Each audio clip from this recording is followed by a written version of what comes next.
I ran out of my house with only my valuables and waited for a taxi on a busy street. I looked around nervously, but I didn't know what I was running from. I didn't understand how I had ended up being forced to run away instead of enjoying my honeymoon, which I had been looking forward to. However, I believed in my husband's words, who had told me to run away. So I was trying to escape from this town.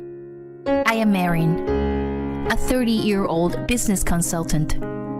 Although I had been feeling like a newcomer for a long time, I had become the one responsible for the branch and was spending busy days. I have a fiancé named Rob, and we are planning to get married next month. Rob is a reliable co-worker from my company. He is a perfect guy who is trusted by his superiors and subordinates, and he also does housework perfectly. I think he is a wonderful man who is beyond compare as a marriage partner, except for one thing. We visited his parents' house one weekend, and when we opened the door, two women were relaxing and having tea in the living room. "Welcome home, Rob." "Hi, Rob. Good to see you." They ignored me completely and welcomed my husband with a sparkling smile.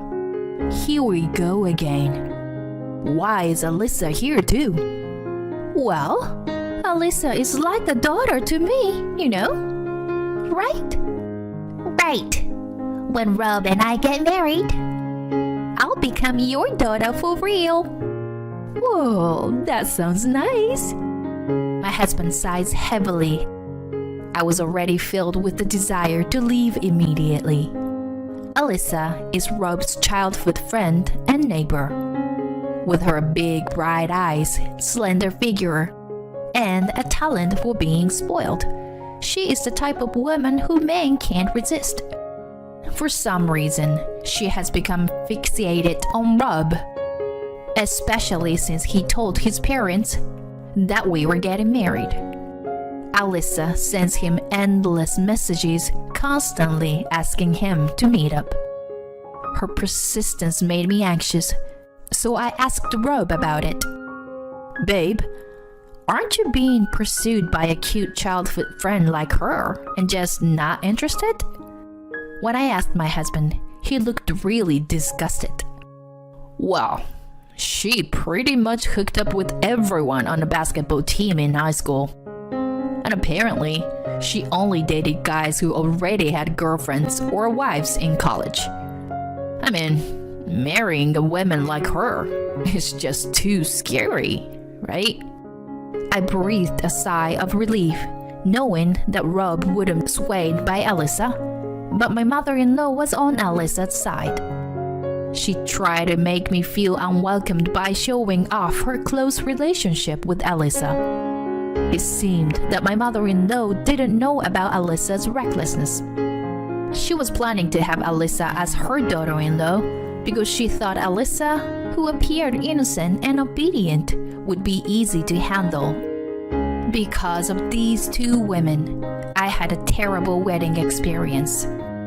Alyssa showed up at the reception venue in a pure white dress, even though she wasn't invited, and attracted everyone's attention. What's worse, she was sitting in the family section throughout the wedding ceremony with my mother-in-law. I was worried about Alyssa while she was enjoying herself with my mother-in-law. My husband scolded them while trying to control his anger. "Alyssa, you weren't invited. And why are you wearing a white dress and sitting in the family section?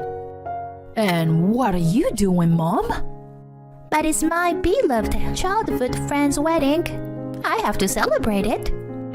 And white is my personal color.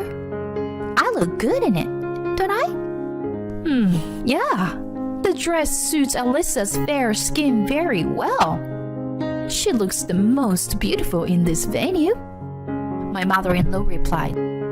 My husband bowed his head in despair. When I looked at my father-in-law, he was also bowing his head and apologizing with his hands together. He was a decent person, but he was weak-willed, so he must have been pushed around by my mother-in-law. I had been preparing for and looking forward to this wedding for almost a year, so I was about to cry with frustration. But if I cried here, I would be playing into their hands. When I lifted my head and smiled at Alyssa, the corner of her eye twitched. You are such a good friend, Alyssa. I'm impressed. What do you mean? Alyssa's mouth twisted. Oh, well, it's almost time for the first dance, so excuse us. Saying that, I gave a relaxed smile to the two of them. Alyssa gave me a momentary glare like a demon, but soon she made an innocent smile like an idol and left. I'm sure she was disappointed that I wasn't a weak woman who would cry and make a fuss. Despite what happened, we received heartfelt blessings from everyone, and the wedding ended successfully. I was also able to savor my happiness. After getting married, Rob and I continued to live separately in our current houses for a while. We planned to search for a house in the spring, so we were going back and forth between each other's places until then. We also planned our honeymoon by departing from our own places and meeting at the airport. The destination was Italy, which we had been longing for. 1 month after the wedding, I was excited and thrilled every day thinking about Italy. However, my excitement would be completely ruined by those two. On the day of our honeymoon, my husband called me while I was fidgeting, wondering if I had forgotten anything. Ciao! What's up, babe? We're supposed to meet at 11, right? Erin, sorry. Contrarily to my carefree attitude, my husband shouted frantically on the phone. I'm sorry, but we have to cancel our honeymoon. Whatever you do, do not come to the meeting place. What? Listen, do not leave the apartment under any circumstances. No, wait. Leave there right now and go back to your parents' house, please. Wait. What's going on? I'm sorry. I'll explain later. Just please, leave now. And the phone was suddenly disconnected. I stared at the phone in amazement. I felt my joy disappear as I heard my husband's bewildered state, although I didn't know why. Could he have been involved in a crime? Just imagining it sent shivers down my spine. I forced my feet, which were about to shrink in anxiety, to move and decide to go to my parents' house, as my husband had said. Of course, my parents were in a panic since their newlywed daughter, who was supposed to be on her honeymoon, came back looking pale. I think they were even more worried because they had seen the ugly behavior of my mother-in-law at the wedding. I was in trouble because I didn't even know why I was there and wanted to explain the situation. Then, a call came from an unknown number. It was the police.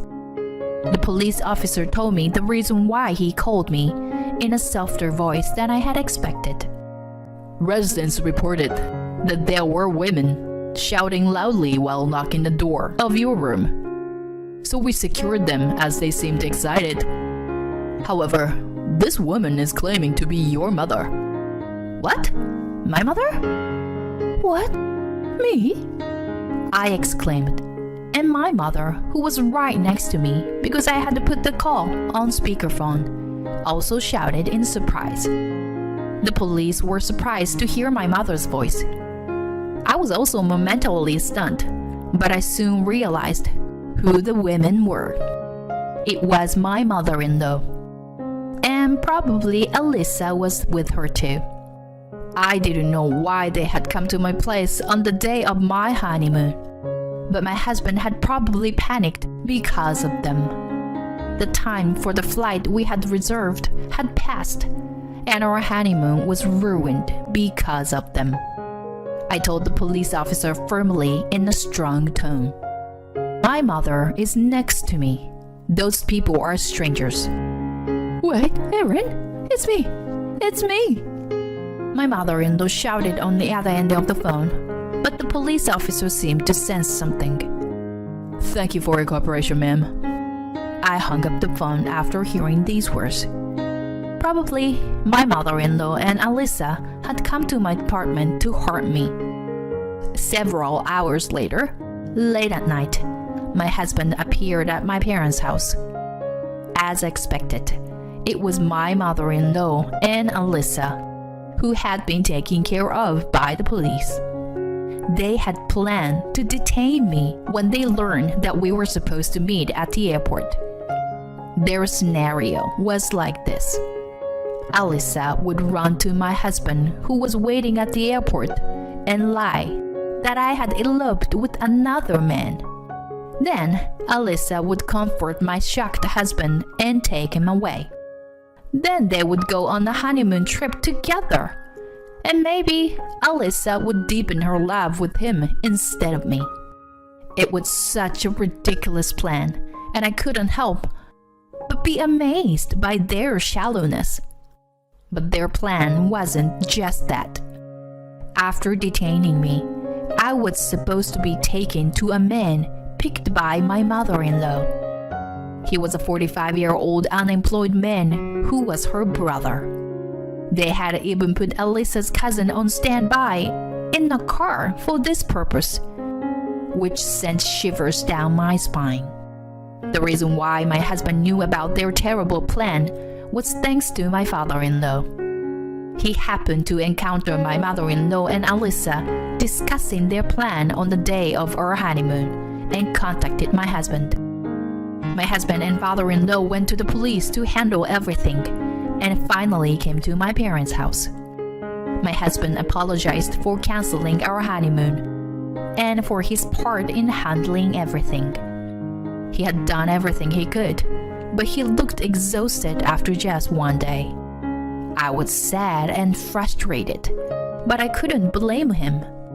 However, I would never forgive my mother-in-law and Alyssa. From that day on, I switched from the defensive to offensive.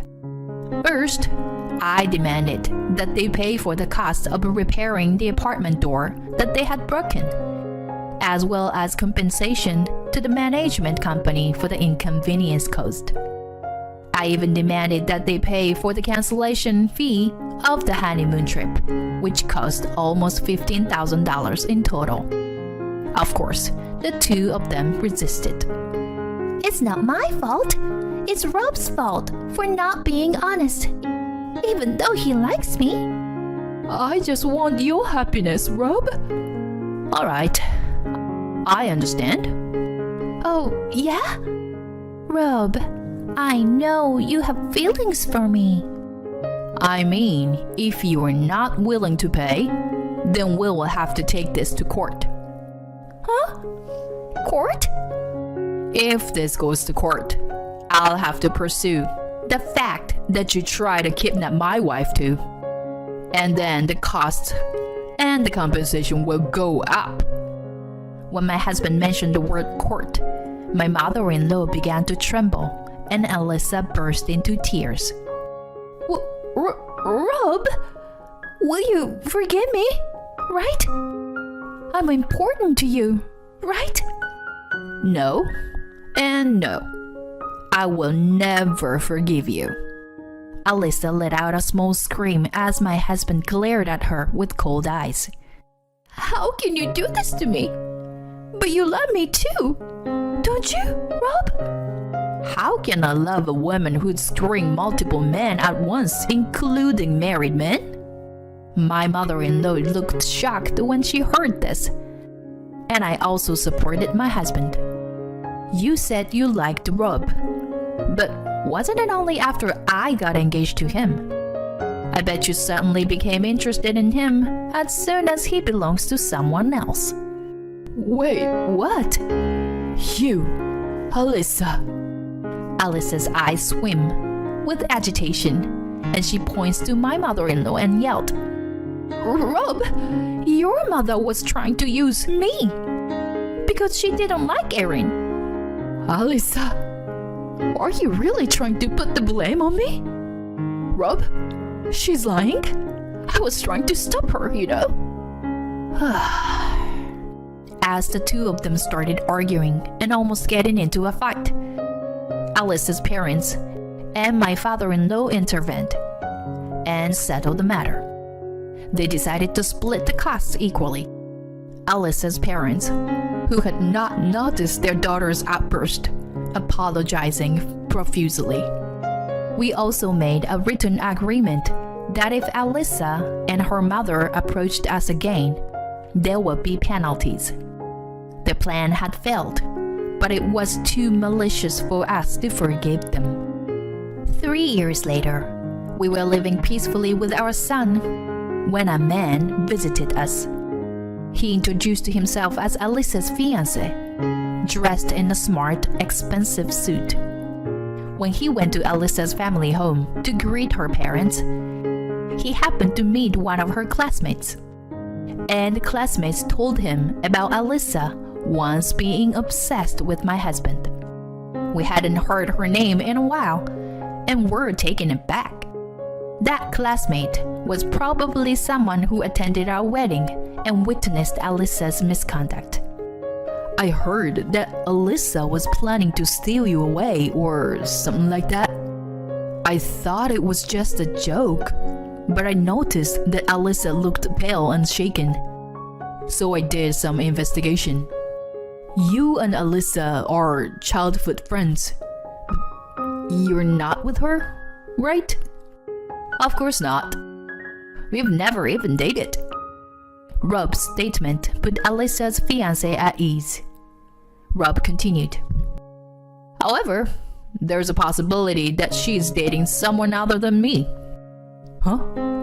"The Alyssa I know seems to be going on dates with different men every day.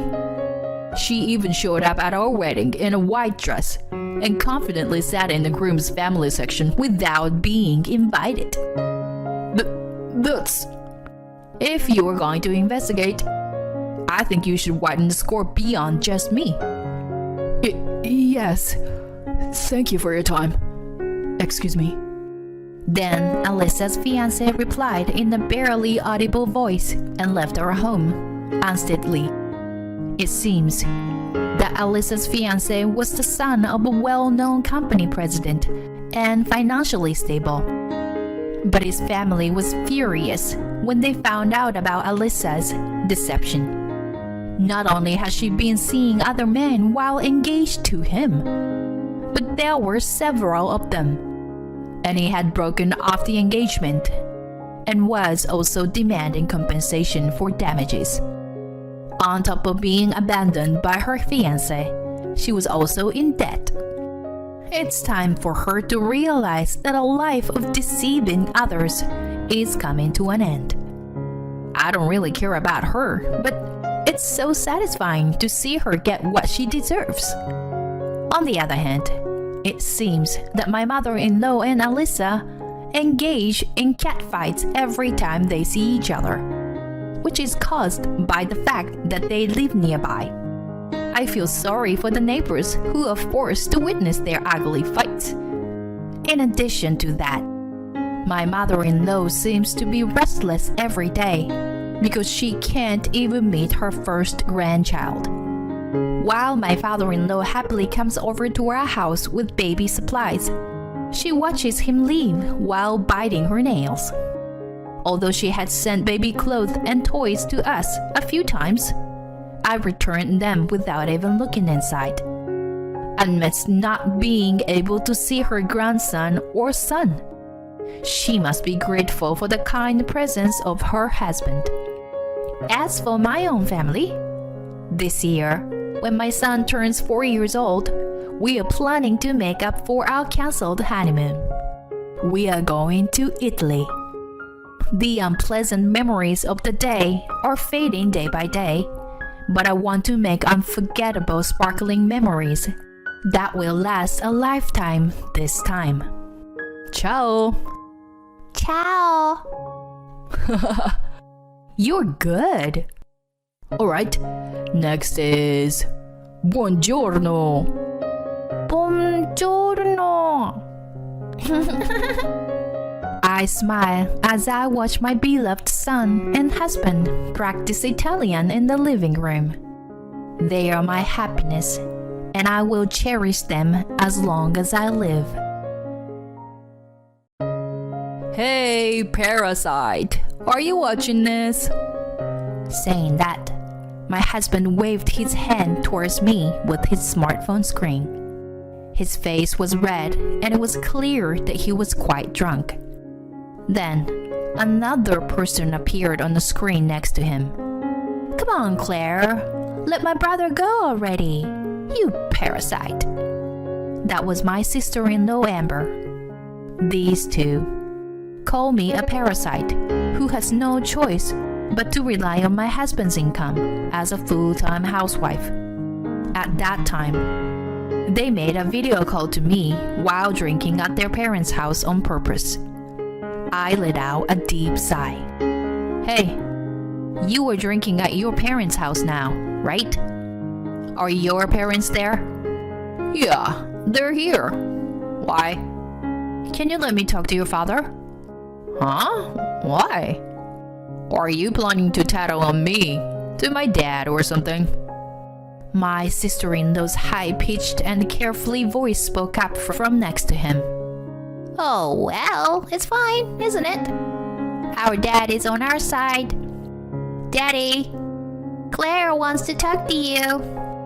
I couldn't stop laughing at the voice of my sister-in-law calling my father-in-law. I can finally correct their misunderstanding that I had been enduring. I am Claire, a 32-year-old full-time housewife. I used to work at a major advertising agency. But shortly after getting married, my husband asked me to become a full-time housewife.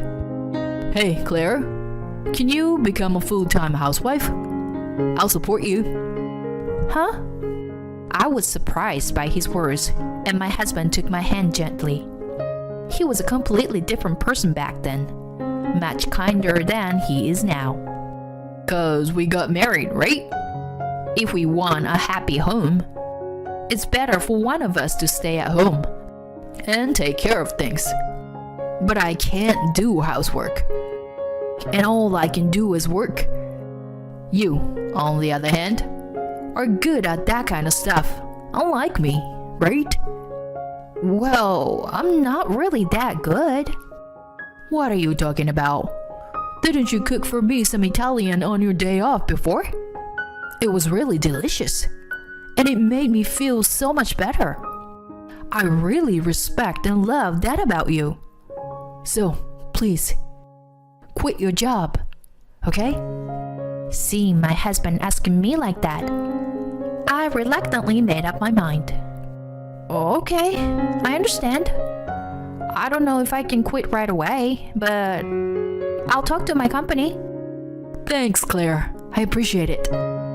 My husband's face lit up with joy, and I couldn't help but wonder how much this meant to him, that I became a housewife.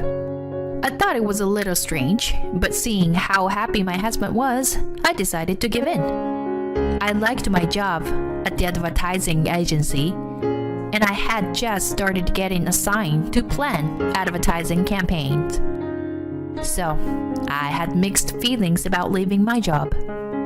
However, because we had just gotten married, I wanted to respect my husband's wishes. 6 months after our marriage, I quit my job.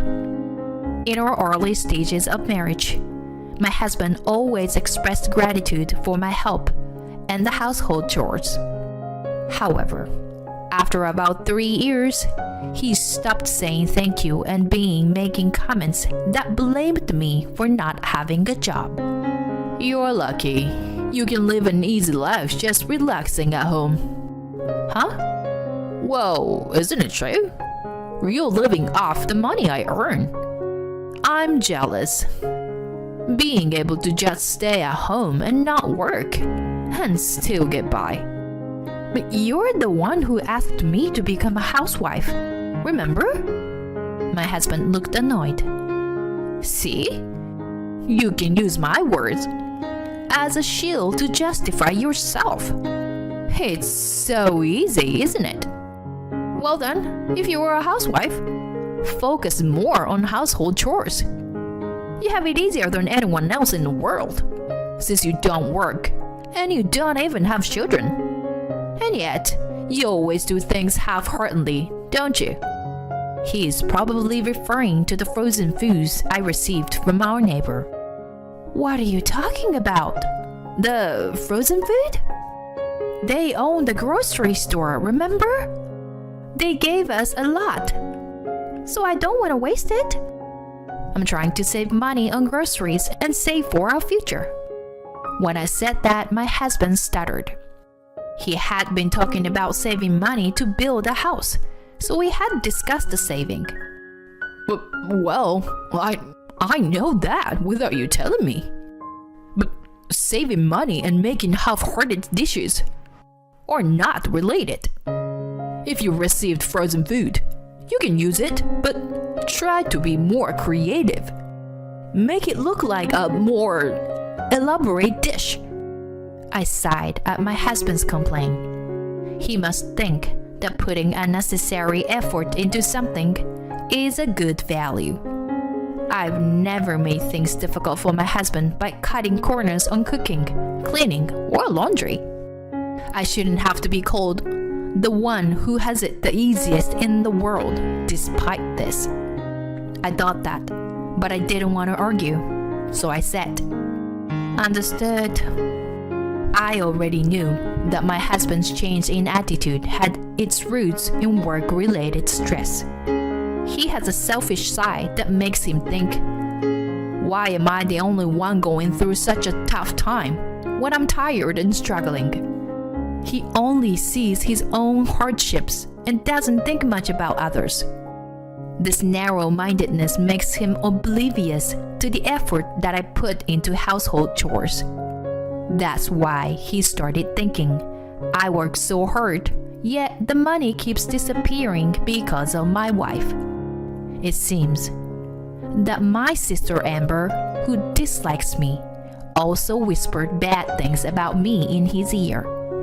Claire is like a parasite, isn't she? Amber, who boasts about earning a lot of money as a model, found an easy target to criticize in me, who has no income. She's already in her mid-30s and doesn't know how many more years she can continue modeling. Yet, she's not capable of decent judgment. My husband, who was already small-minded, was further fueled by his sister's words and started using even more hurtful words against me. You are a parasite who has no choice but to rely on my money in my house. So don't act all high and mighty. My husband has been saying such awful things to me for years now. I try to think that there was no point in arguing, but I've reached my limit. Since my husband, Amber, and my in-laws are all here, it's a good opportunity to tell them the truth. So I asked my father-in-law to come over. Oh, hello, Claire. How's it going? Then I told my father-in-law about the abusive words that the two had been saying to me and about my decision. Then my father-in-law let out a huge sigh over the phone and yelled, What have you guys done? We were going to build a two-family house and live together with Claire's money. I could feel a sudden chill from the presence on the other side of the screen. Yes, my father-in-law was right. I had enough savings to build a house. That was because I still had an income ever after quitting my job at the advertising agency. Actually, I had started freelancing from home and was making quite a lot of money. At first, it was just to pay off my student loans. After quitting my job as my husband had suggested, I couldn't repay my loans without any incomes. So I utilized my experience at the advertising agency and started searching for design jobs, including advertising. After I started working from home, my income increased rapidly, and I was scouted for many projects. By the time 3 years had passed, my monthly income had exceeded $10,000. Since my husband said that he wanted to build a two-family home and live with his parents in the future, I saved most of my earnings for that purpose. I thought it would be a good use of my savings. However, I didn't tell my husband about it because I knew he had a habit of spending money recklessly. He might have suggested going on a trip or buying a large TV with my money. But I secretly told my in-laws because they had always been kind to me. I continued explaining to the screen until I started being called a parasite by Wayne and Amber. I didn't mind living with you and contributing money to build a two-family home at all. But their bullying towards me has been increasing year by year. Amber even asked me to set her brother free. So, I will do as she said and set him free. I will divorce him. So please forget about the new home. When I told my father-in-law, he shouted at his son and daughter with a trembling voice that even I could feel the vibration through the phone. You two. Why do you always do things like this? We've had to apologize to many people because of your rude behavior, he exclaimed, and my mother-in-law's voice joined in, sounding concerned. Hey, what is this? Why are you shouting like that? Wayne and Amber did it again. They spoke rudely to Claire, and now she's angry. She asked us to forget about the two-family house plan. What? No! My mother-in-law was shocked. I didn't know anything about that. So, there's nothing I can do, right? That's right. It's your fault for staying quiet. My husband and Amber also fought back, but the father-in-law's voice grew even more intimidating. It's because you guys say rude things. Their argument continued over the phone, and I listened silently for a while before I got tired and hung up. The next day, they all came to our house together and bowed their heads in apology. Claire, I'm really sorry. Wayne and Amber were completely unaware of their rudeness. My father-in-law spoke, and my mother-in-law also chimed in. We feel so bad. We're ashamed that we didn't teach them enough. We'll make sure that they will never say something like that again. After apologizing individually, they turned their sharp gaze to my husband and Amber. Claire, I'm sorry. I was the one to ask you to become a full-time housewife, but something was going on with my job. To tell you the truth, I was demoted recently, and I said some unnecessary things because of the stress. I wasn't serious about it, you know. Besides, if you can earn money, we'll be okay, right? Please, forgive me. You didn't start your abusive words at me recently, did you? I said, and then I took out my smartphone and played back the saved audio data. Don't act so high and mighty when you're just a parasite relying on my money in my house. It's really unfair to live off the other people's money when you have no income of your own, isn't it? You couldn't survive without depending on me, could you? Relying on others for everything might seem easy, but it's actually quite miserable. As the terrible words I received from my husband and Amber over the past few years echoed through the room. This is only a portion of what I have as data. Then my father-in-law raised his voice again. You. Did you really say such terrible things? How did you become such human beings? Well, what can we do? We didn't know we were being recorded. Amber still hadn't apologized to me even once, and her rebuttals were not only quick, but also poorly thought out. Despite this, Amber glared at me with sharp eyes. However, I wasn't going to give up just yet. Amber, it's no use looking at me like that.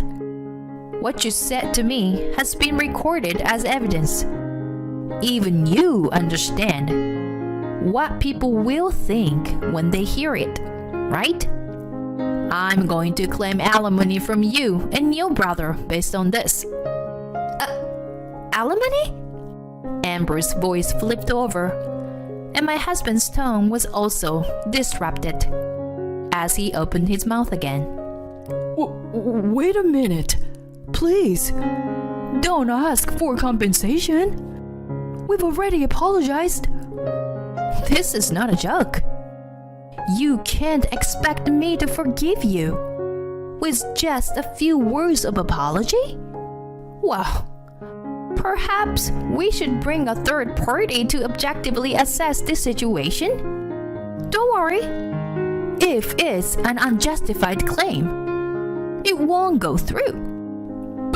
But my husband's voice trembled with uncertainty. It's only natural. If a third party is brought in to judge such a matter, it's clear that the two would be blamed. With a troubled expression, my husband turned to his sister. Sis, you should apologize properly too. After all, it was you who started calling her a parasite and all that. I wasn't serious. What? Are you trying to blame everything on me? 'Cause you were more responsible. And I already apologized, didn't I? Who's more responsible, you're saying? I sighed at their argument. It seemed that their parents felt the same way. After a while, their father scolded both of them again. Both of you, cut it out. It doesn't matter who's at fault. Saying that, he shook his shoulders in anger. I said to him, "Thank you very much for understanding. I really appreciate you, but my decision will never change. I'm going to get a divorce and claim compensation." I see. If that's what you've decided, there's nothing I can do. Anyway, we'll do our best to respond sincerely. And so, I ended up getting divorced, and of course, I also demanded compensation. My husband was struggling to pay the compensation because he had been demoted and his salary had significantly decreased. Amber seems to be struggling even more than her brother and called me crying, asking me to reduce the amount of compensation. It was no surprise, since the demand for models in their late 30s were low. But Amber couldn't let go of her past glory and clung onto her job as a model. Despite her drastically reduced income, she still had the spending habits of the past and had been in debt even before. I didn't sympathize with her and refused to reduce the compensation. In the end, both my ex-husband and Amber had to rely on their parents and move back to their home. Who is the real parasite here, I wonder? As for me, I resumed working at the advertising agency and obtained permission to continue working as a freelancer. With the monthly compensation and my savings, my future is secure. I can now do what I love and enjoy my life to the fullest. A few days after we moved into our new house, the doorbell rang loudly. I unlocked the door, and the front doors opened forcefully.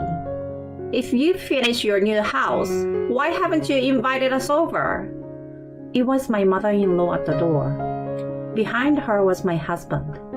Pushing me in surprise aside, my mother-in-law entered the new house without my permission. It's a nice house with a garden, and unusually tasteful for you. You're a hopeless housekeeper, but you're useful once in a while. Where's my room? This room looks like it will get a lot of sun.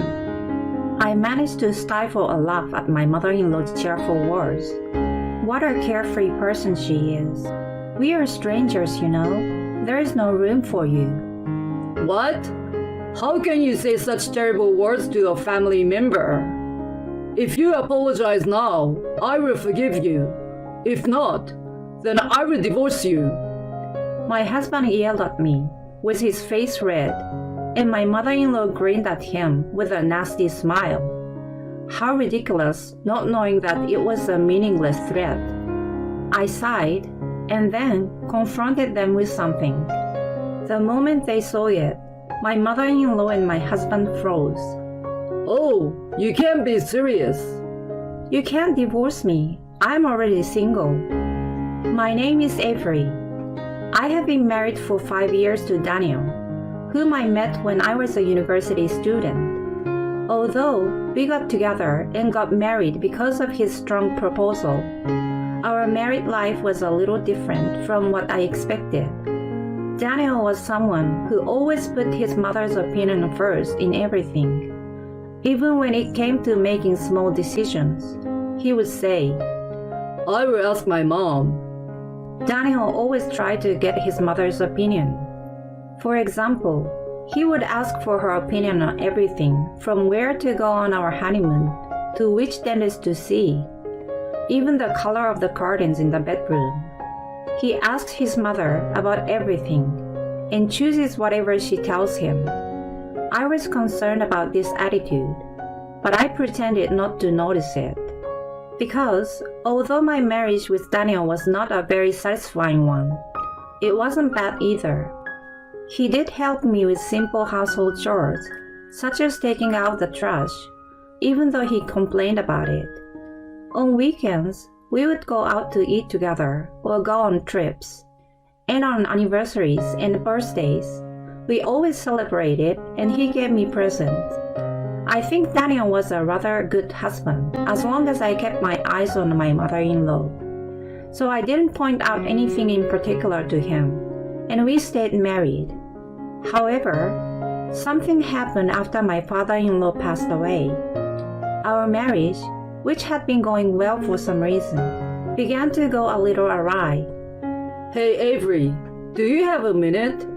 What's wrong? Daniel came home from work and asked me in the middle of his meal. Can we live with my mother? What? I couldn't believe my ears. What's wrong with you all of a sudden? I don't mean all of a sudden. I have been thinking about it ever since my dad passed away. Mom is alone now, right? I know it's inconvenient for her to be alone, and I'm worried about her. I don't want to live with her. Bella is still well, you know. She can live on her own. And the house is less than a 20 minutes drive from ours. If that's what you're worried about, can I just continue to visit her from time to time? No, you don't know when she is fine. Even if she is fine, you never know what might happen. If Mom suddenly collapses, no one will know, and it could be too late. If that happens, will Avery be able to take responsibility? You see, I don't want that to happen to my mother. If you don't want to live with her, I will divorce you. You're going to do that? I'm serious. Okay, let me think about it. After several discussions, we decided to move in with my mother-in-law. Daniel's mother nags about anything and everything, and Daniel always does what she says. Living with her was not going to be good for me, but I was pregnant at the time. I thought it would be better for the baby to have a father, so I reluctantly agreed to move in with her. I also thought that moving in with my mother-in-law would not change my relationship with Daniel. I had faith in the time I had spent with Daniel. However, reality was not so sweet. As soon as we moved in together, Belle, my mother-in-law, immediately began to tease me. Instead of taking care of me when I was pregnant, she threw all the housework away and spent every day from morning to evening playing with her friends in the neighborhood. When she came back home, she would look for something wrong with my housework. When I'm not in good health, cleaning and cooking become simple things. I tried my best to explain that my mother-in-law must have experienced this before and would understand. This is why young people are no good these days. When I was young, I did my best even when I was sick. What's with all the cleaning? You are leaving water stains all over the place. Even the laundry is not well ironed. You also need to make at least 3 side dishes for meals. Are you going to start me and my sweet boy? She would rattle on about these things and would not listen to me. Often there were days when I had to redo household chores even when I was feeling sick. I could not stand it any longer and complained to Daniel, but he always took my mother-in-law's side. Sure, there are some things Mom says that are mean, but it's your fault for not doing your chores properly, isn't it? Don't blame my mom. But there are days when it's really hard to even stand up. It's tough being expected to do everything perfectly on a day like that. But my mom did it when she was younger, when she was pregnant with me. So there's no reason why you can't do it. It's your own fault if you can't. Health varies from person to person, and your mother is out of the house all day and night playing around. This apartment was ours to begin with, and she doesn't even pay any of the bills here. I need you to ask her to help me out with the housework until I feel a little better. You know, you're the one who agreed to move in with my mother. If you have a problem with her, then we can get a divorce. I think he's feeling very secure that I will never divorce him. I also sighed at Daniel's smirk and disgusted smile. He wasn't the kind of person to say this before we moved in together. To be honest, Daniel's attitude, combined with my mother-in-law and my health problems, had begun to wear me down in my marriage. Then one day, as usual, my mother-in-law went out to play with her friends, and I was alone in the empty house doing the chores. I was feeling better than usual, so I did the chore more carefully. And just as I was thinking that today would be perfect, my mother-in-law came home and screamed, "Belle, what's wrong?" "Everything is wrong. My clothes are a mess." "What?" "But I washed them like usual." "These are expensive clothes that need to be hand-washed. How dare you put them into the washing machine? Look how messed up they are. These were my favorite. What are you going to do about this?" "But Belle, you didn't tell me anything about this." "Huh? You should know without me telling you." My mother-in-law was in an unmanageable state, and at this moment, Daniel came home from work. I'm home. What's wrong? "Welcome." "Daniel, Avery ruined my clothes. They were so expensive." My mother-in-law interrupted me and ran up to Daniel. This is the one that you wear a lot, right? Daniel looks at me as my mother-in-law hands him the clothes. Avery, you can't even do something as simple as doing laundry? "Well, your mother didn't tell me anything about it, and I didn't know it had to be hand-washed. It's my fault for not checking, but Bella is also at fault too." "It's my fault?" I've been willing to tolerate your attitude. But if you're going to say that's about my mom, I'm divorcing you. I don't want a wife who can't even do housework. Get out of here. Daniel then pulled out a piece of paper from his bag. There were divorce papers that had Daniel's section filled out. He slammed it down on the dining room table and smiled at me, as if he was amused. You should think about fixing that attitude of yours in the future. Then Daniel takes his mother and tries to leave the house. Hey, where are you going? We're gonna go eat out. I can't let my mom eat that cold, nasty food, and I don't want to eat that either. He says this and leaves. My mother-in-law, following behind him, glanced back at me. She had a victorious look on her face. I had been holding back for a long time, thinking it was for the sake of my baby. But when I remember my mother-in-law's triumphant look and Daniel making fun of me, I feel uncontrollable anger and sadness.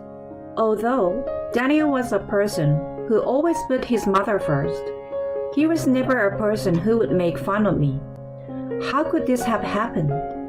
I just stared at the divorce papers that were left behind, helpless to do anything about it. At that moment, my smartphone, which I had left in my pocket, vibrated. I checked it and saw that it was my mother calling me. Hi, Evelyn. How are you doing? Hi, Mom. It's been a while. You haven't been in touch with me lately, and your father and I are worried about you. I'm sorry I've been busy, but I'm well. If that's the case, then all right. I felt a pain in my chest when I heard my mother's cheerful voice, which I hadn't heard in a long time. I found myself with tears spilling from my eyes. Mom. Avery, what's wrong? What happened? I heard my mother's confused voice as the tears I couldn't hold back anymore began to flow. I was at my limit. The emotions I had managed to suppress were finally getting unleashed. I told my mother everything that had happened. Once I told her, she got even more upset than me. It's okay if you get a divorce. If you're worried about raising kids, don't worry. Your father and I will support you. We've already raised a child once. And look how well we raised you. Leave it to us. My mother said in a playful manner. I guess she was trying not to make me feel guilty about relying on them. And also, this is very good timing. What? Your father and I are thinking of building a new house. I called today to tell you about it. The unexpected words made it difficult for me to understand what she just said. My mother happily told me the details of the house she was planning to build. They are going to build a 2-story property with a garden. Contrary to the bubbly tone of her voice, which sounded like a child talking about dreams for the future, it seems that they were already talking realistically about the land, floor plan, and cost, and all that was left was to sign the contract and start construction. Do you want to live with us, Evelyn? Because if you're getting a divorce, you will need the next house to live in, and there is a lot to worry about before and after the baby is born. It will be easier for us to support you here after the baby is born. My mother's offer felt like it was out of pity, and I felt ashamed to be dependent on my parents at my age, but I was grateful. I was unemployed after resigning from my job when I became pregnant, and I was not confident that I would be able to find a new place to live right away. Besides, I now have a child in my belly. Living alone, I didn't think I would be able to handle the birth of my baby. I gratefully accepted my mother's proposal and decided to move in with her in her new house. However, I couldn't shake the feeling of being sorry, so I decided to put a down payment on the house from the money I had worked and saved before I got pregnant, so that we could buy it together. Then, for the next few months, I proceeded with the divorce proceedings without Daniel and my mother-in-law finding out. Once I decided to get a divorce, I felt so much relief. I don't care what anyone says. My mother-in-law began to speak to me more harshly and selfishly than ever before. Instead of stopping her, Daniel still took advantage of me and looked down on me. He treats me like a servant. The little bit of unresolved feelings and affection I had for Daniel disappeared completely in the past few months. While Daniel and my mother-in-law were living together, I stayed at my parents' house and I prepared to move out of the house. I enjoyed discussing with my parents the new furniture for the new house and baby items for my newborn child. My mother-in-law wasn't there to laugh at me for having no taste in furniture or put expensive things in my shopping cart that I didn't need without my permission. I had forgotten for a while how much fun stress-free shopping could be. I was so excited about my new life. When the construction of our new house was finished and we were finally ready to move in, I filed for divorce at the city office. Danielle had left the divorce papers on the table the day we had the dispute over my mother-in-law's clothes. I retrieved it after they left and kept it in a safe place. I thought I might be able to use it for something. At first, I thought we would divorce after a proper discussion, since we used to be a reasonably successful couple, even though we are in this situation now. However, I decided to leave without saying anything because of the way my mother-in-law happily and recklessly mistreated me every day, and Daniel's attitude of not listening to me, not defending me, and repeating the words divorce to me. A few days before moving out, I filed the divorce papers, which were successfully accepted, and I was now a single, free woman. With the weight off my shoulders, I moved into the new house with my parents and was enjoying my new life to the fullest. Then, an unexpected visitor came to our doorstep. "Hey, Avery, you should have called us over as soon as this was finished." That's right. We're a family after all. You're treating us terribly. I don't know where they got the information, but my mother-in-law and Daniel showed up at the new house. I was too surprised to say anything, and they entered the new house without permission. "It's a pretty nice house with a garden, which is rare for you. I wonder where my room is." They seemed to be enjoying themselves. "I know you're a useless wife who can't even do her own housework, but I guess you can be useful once in a while." I managed to stifle a giggle at my mother-in-law's cheerful words. Neither Daniel nor my mother-in-law had any idea that we were already divorced. "I'm not your wife anymore." "Avery, are you crazy?" We're married, so you are my wife, right? "I'm single, so I'm a stranger to you. Please leave right now." What are you talking about? I filed for divorce the other day, and it was accepted. So you and I are no longer husband and wife. I was going to send you a letter soon to let you know, but I didn't expect you to come to our new house. I had not expected him to visit my new house, and I didn't want him to think we were a couple forever. So I had sent him a dated letter stating that we were divorced the day we moved in. If everything had gone according to plan, the letter would have arrived tomorrow. Daniel, not believing a word I was saying, approached me with a laugh. Avery, I don't know what you're upset about, but I apologize. So let's work this out. I can't believe you would lie about getting a divorce. I don't know why you haven't come home lately, but you're angry about something, right? I will apologize, Avery, and we'll make up. Then my mother will forgive you too. I don't care if she forgives me or not. We are already divorced. I showed him the certificate of divorce that had stored in the cabinet. Daniel looked at the certificate carefully. His face gradually turned pale, and his mouth started to flap like a goldfish. When did this happen? I didn't sign divorce papers in the first place. Yes, you did. The day I washed Belle's clothes by mistake. You left the completed divorce papers on the table, didn't you? Those papers are invalid. Well, it might be invalid if it's that one piece. But didn't you tell me every day that you wanted to divorce me?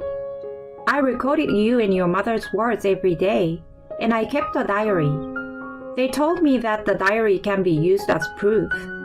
I played back the appropriate audio from the voice recorder on my smartphone. There was my mother-in-law's voice saying that my meals were bad and the worst in the world. Daniel's voice was recorded. If you serve food like this, I'm divorcing you. Both Daniel and his mother were surprised and remained motionless. Therefore, since you two are strangers, you must leave right now. I never said you could come in. If you don't leave, I will call the police." The two of them became frightened and rushed out.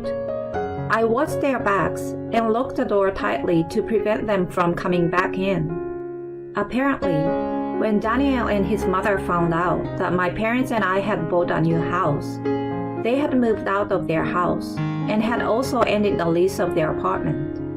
After that, they had quite a bit of trouble finding a new home. Daniel and his mother's life together for the first time in a long time was not going so well. Daniel's mother, who had been making me do all the housework, still doesn't seem to want to do it. And Daniel, who is not used to doing it, is doing it all. On top of that, she would say to her relatives and friends that she was moving to a new luxury house and they should all come to visit her. But the truth was, she moved into a generic apartment that was neither new nor luxurious, which caused rumors to spread about her being a liar. The stress of the situation has caused her to lash out at Daniel more often. With me gone, she has no one else to vent her stress to but Daniel, and they often get into fights where they yell at each other. As for me, I'm living in the new house with my parents and my healthy baby boy, who was born safe and sound. My parents are fully supporting me, and I plan to go to work when my son is older.